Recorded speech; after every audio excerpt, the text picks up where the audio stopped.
Katur para tamu sedaya. Jessica aturaken lagon Wisa Tresna wantar swantenipun Dek Wiwit Widya. Katur para tamu sedaya ing sanggrahaning siang menika dalemipun Bapak Loso sekalan Ibu sugeng lelenggahan kanthi mardu-mardu penggalih yo.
Kok kudu nglundung rono to Mas iki. Panjen dalane njojrok ngidul.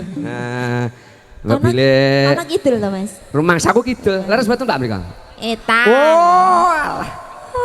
Walah. Kathokmu walien sik nek bingung. Wis tuwa iki ya biasa. Mbak Bile menika bapak-bapak ingkang ngamong rawuh ngersakaken lagon. Menika mangke pun tenggaten sinipun menika. Mbok menawi Pak. Bu, ngersakaken lagu menapa? Badhe ngersakaken lagu napa menika? Oh inggih mangke. Derek mawon. Mangke mawon nggih. Oh nggih. Piai Sanggran iki wah tenan. Piyaine halus-halus. Biasanya kene iki juragan bakso sing akeh. Wah jan glindingane. Wah jan. Baksone jan glindingane papat jan enak tenan iki. Mun aku mau papat ki sing lorong glinding. Mas MC. Nggih. Iki koyo awake dhewe sak derma nindakne dawuh apa kekajengane among tamu sing kagungan kersa. Dadi apa kekarepane iki ya awake dhewe kudu ngestokne. Ya gur iki aku lungguhan sing penak. Iki lho mriksani ibu-ibu piai telu iki mau lho. Do rasan-rasan aku gur nonton Obahe Lambe. Nggih. Gawe kelare aku jane seneng emas hantaran. Ngoten niku. Tak ingetne saka kene. Nggih ta, Bu. Sing ngersakaken menika. Sing kuning iki wae. Sugeng bae tuwa njaluk emas hantaran ngono jare. Mbak iki gelange gedene ra jamak pirang-pirang.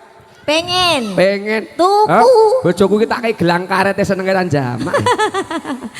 Nggih niki dereng paripurna nggih Bu nggih. Mengke Mas hantaran ya Dik Iwit. Puter pinangetan ingkang nuwun gantos busana. Dereng paripurna niki. Nggih, Pak Pur matur nuwun. Telaske rumiyin nggih. Nggih pun puter Bu, ampun kuwatir. Nggih. Bangkasane. Iya. Lalakonku nadyan beri. Ayo. Ayo.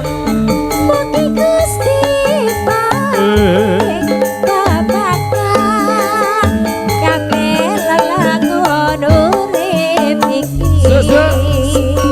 Yo, matur nuwun. Sowan kanthi lagon Wisa Tresna katur para tamu sedaya lumantar swantenipun Dik Wiwit Widya.